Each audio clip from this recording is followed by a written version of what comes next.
Donc bonjour à tous, dans cette vidéo on va corriger ensemble l'exercice 5 qui s'intitule chauffage d'une enceinte. Donc on va essayer de voir un petit peu quelles sont les grandeurs qu'il faut trouver, quelles sont les méthodes à utiliser pour résoudre ce genre de problème. Donc concrètement, qu'est-ce qu'on fait? On a deux compartiments de volume identiques au départ, séparés par un piston mobile, et on va se mettre à chauffer un des compartiments grâce à une résistance chauffante. Ici, la résistance chauffante est de résistance R. On met à chauffer le compartiment A. Le fait de mettre à chauffer le compartiment A augmente la température dans le compartiment A. Comme les parois sont calorifugées, il ne peut pas y avoir de transfert thermique vers l'extérieur pour atténuer cet échauffement du gaz. Et donc le piston va évidemment se déplacer vers la droite. Et on va atteindre un nouvel état d'équilibre pour lequel on aura un volume final, une température finale et une pression finale à gauche, et un volume final, une température finale et une pression finale à droite tout à l'heure, qu'il faudra déterminer. D'accord? Donc on a un thermostat T0 pour les parois de droite qui elles sont diathermales, les parois sont calorifugées à gauche, et la première chose qu'on vous demande de calculer c'est les volumes des deux enceintes ainsi que la pression finale. Donc on va utiliser trois choses, un petit peu comme à chaque fois dans ces exercices. On va utiliser, la première chose, c'est l'équilibre thermique.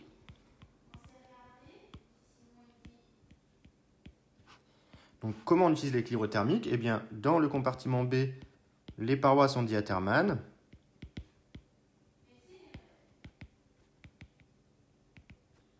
Et comme les parois sont diathermales, eh bien, le transfert thermique se fait entre le thermostat et le compartiment B, donc TB égale T0.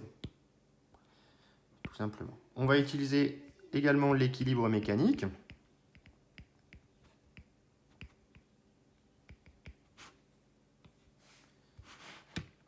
Donc l'équilibre mécanique, c'est l'égalité des pressions à l'équilibre, puisqu'on n'a pas d'autres forces que les forces de pression. Donc on en déduit que PA égale PB à l'équilibre, et on va la noter pour la suite P1, pour que ce soit un petit peu plus clair. Donc la pression dans chacun des compartiments sera égale à P1. J'ai oublié de préciser tout à l'heure qu'on avait aussi, d'après l'énoncé, TA égale T1. Ça c'est l'énoncé. On va en avoir besoin. Et la dernière chose qu'on a besoin d'utiliser, avant de faire des lois des gaz parfaits évidemment, c'est la conservation du volume total.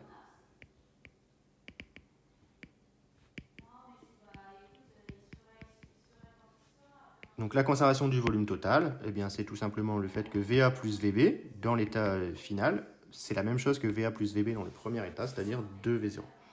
Donc à partir de ces trois équations-là, on va pouvoir en déduire VA et VB. Donc on va par exemple calculer VA. Donc VA est égal à 2V0 moins VB, d'après l'équation qu'on vient de décrire juste avant. Et pour écrire VB, on va écrire la loi des gaz parfaits. Dans B, on a que PB VB égale NR T0 dans le compartiment B. Et PE, je vous rappelle que c'est P1. Donc P1 VB égale NR T0. Donc ça nous permet d'écrire que VA est égal à 2V0 moins VB qui vaut NR T0 sur P1. Et donc la nouvelle inconnue, c'est P1 maintenant. Mais pour calculer P1, on écrit la loi des gaz parfaits dans A, puisque la pression est la même dans A et dans B. Et donc dans A, ça s'écrit P1 VA égale NR T1 cette fois. Et donc on en déduit que VA est égal à 2V0 moins NR T0 sur NR T1 avec VA qui va remonter. Les NR vont se simplifier. Et donc on va pouvoir factoriser un petit peu tout ça. On va se retrouver avec VA facteur de 1 plus T0 sur T1 qui est égal à 2V0. Ce qui nous conduit au résultat demandé, qui est que VA est égal à 2V0 fois T1 sur T1 plus T0. Donc voilà ce qu'on trouve ici. Donc ça, c'est plus grand que V0, ce qui est cohérent. D'accord? Il n'y a pas de problème là-dessus. Donc on a trouvé VA, et maintenant on va pouvoir en déduire de manière assez simple VB. Et VB, c'est 2V0 moins VA. C'est donc égal à 2V0 moins 2V0 T1 sur T1 plus T0. Et donc je vous laisse vérifier que c'est c'est assez facile à faire, hein, qu'on trouve que VB est égal à 2V0 T0 divisé par T0 plus T1. Donc voilà ce qu'on trouve pour VB. Donc voilà les deux résultats des volumes. Et enfin, on nous demande PB, la pression finale. Enfin, P1, par exemple, dans le compartiment de droite, qui est à la température T0, P1 VB égale nRT0. Donc on en déduit que P1 est égal à nRT0 divisé par VB, mais VB c'est 2V0 T0 fois T0 plus T1 qui va remonter au numérateur. Et nRT0, on se rappelle que d'après la loi des gaz parfaits, initialement, dans l'état initial, c'est P0V0. Et donc on en déduit assez facilement que P1 est égal à P0 fois T0 plus T1 sur 2T0. Donc voilà, on trouve que P1 est plus grand que P0, ce qui est OK. C'est cohérent puisqu'on a échauffé le compartiment de gauche. Donc comme il y a eu un échauffement, il y a plus de collision, donc la pression augmente. Donc voilà pour la pression qu'on a calculée. Et donc on a déterminé les trois variables d'état dans chacun des états d'équilibre. Et maintenant qu'on a les variables d'état, on va pouvoir faire les calculs des transferts énergétiques. C'est toujours un petit peu la méthode, comme je vous en avais discuté avec vous en cours. On commence par trouver les variables d'état, et ensuite on en déduit tout simplement les différents transferts d'énergie. Donc les premiers transferts d'énergie qu'on vous demande d'évaluer sont les variations d'énergie interne. Donc ici on a dans chaque compartiment du gaz parfait.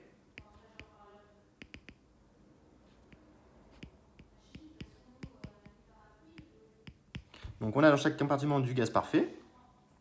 Donc delta U, je vous rappelle que delta U du gaz parfait c'est égal à CV du gaz parfait fois delta T.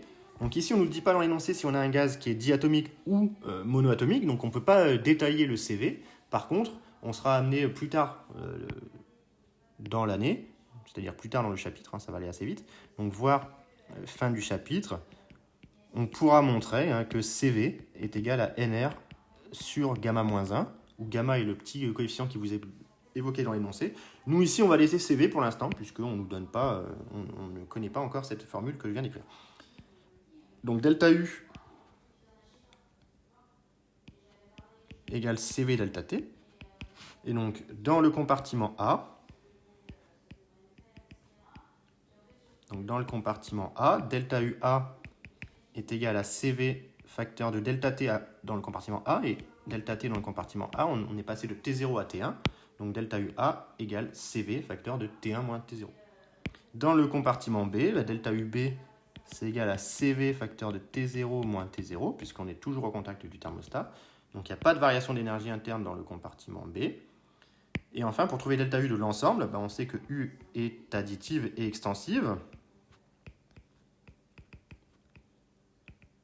Donc delta U de A plus B est égal à delta UA plus delta UB.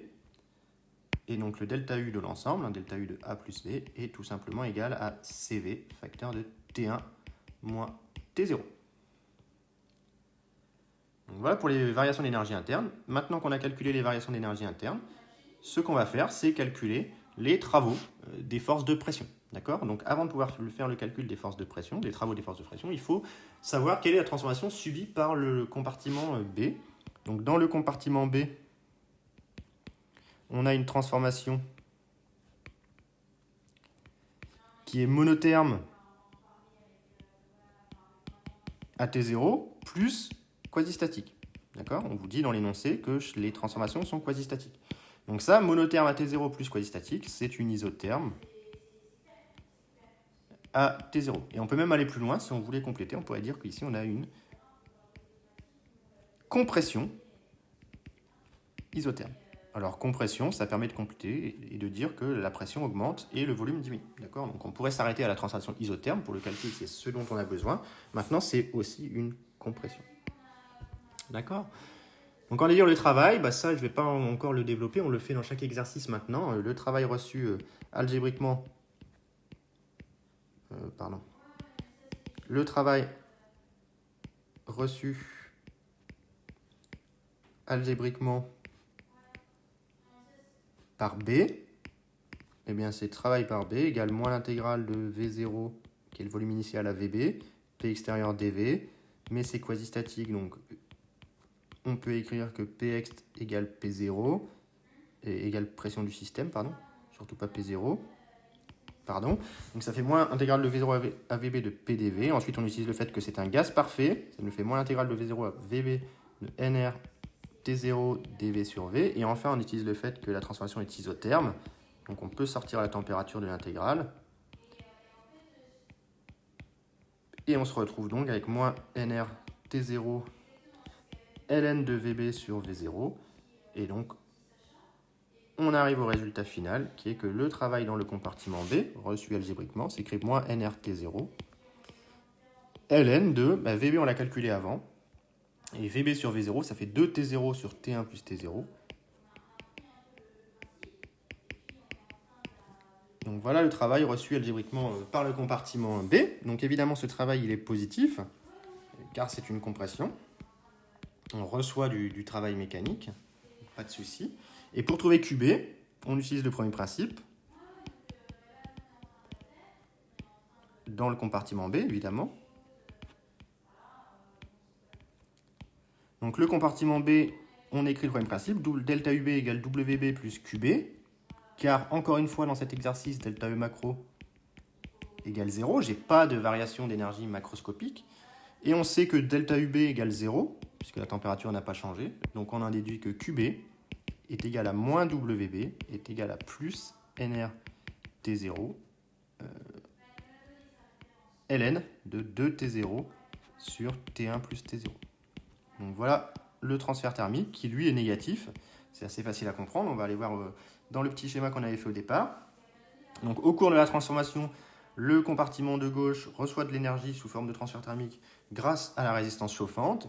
Cette énergie pousse le piston grâce à un travail mécanique que reçoit algébriquement donc le compartiment de droite. Et ce compartiment de droite, suite à la compression due au piston, eh bien, va voir son gaz s'échauffer. Et donc, comme il devient le corps chaud, il va donner un transfert thermique au thermostat.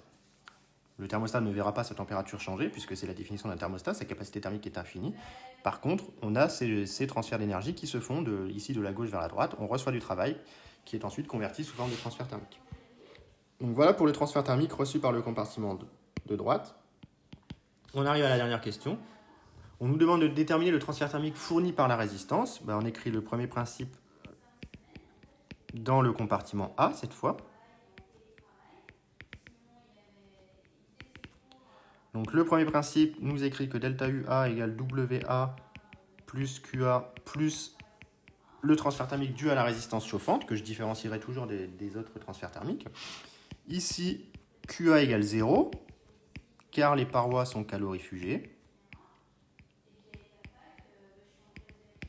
Donc QA égale 0. Qres, c'est ce que je cherche à calculer. Et je pense que c'est assez facile pour vous de vous convaincre que WA égale moins WB. Le travail des forces de pression reçues algébriquement par le compartiment A, c'est moins le travail de force de pression reçu algébriquement par le compartiment B. Grosso modo, l'énergie qu'a fourni le compartiment A pour pousser le piston, c'est moins l'énergie qu'a reçu le compartiment B lors de la poussée du piston. D'accord ? Donc ça, c'est assez facile, je pense, à s'en convaincre. Et donc, on en déduit que le transfert thermique de la résistance chauffante, qui eux, ils appellent Q2, il est égal à delta UA moins WA, c'est donc delta UA plus WB. Et donc, on en déduit que Q2 est égal à CV facteur de T1 moins T0 moins WB, c'était moins NRT0, ln de 2T0 sur T1 plus T0. Donc voilà ce qu'on trouve. Donc ici, c'est la fin de l'exercice. On pourrait aller juste un petit peu plus loin et faire une petite remarque. À quoi ça sert d'aller jusque-là ? C'est assez simple. En fait, on pourrait écrire ensuite que Q2 est égal à RI carré delta T, puisque c'est une résistance chauffante. Donc la puissance, c'est RI carré. Donc l'énergie produite par la résistance chauffante, c'est RI carré fois le temps. Et ainsi, grâce à l'équation qu'on a encadrée en rouge juste au-dessus, en déduire delta T et trouver la durée de fonctionnement de la résistance et donc la durée de cette réaction et vérifier si c'est vraiment quasi-statique ou non. Donc ça, on le fera dans un exercice prochain. Ici, l'exercice s'arrête là. Donc j'espère que ma correction était assez claire. Comme d'habitude, si vous avez des questions, n'hésitez pas à me les poser. Et puis sinon, je vous invite à regarder les autres vidéos pour les autres exercices. Voilà, bonne journée.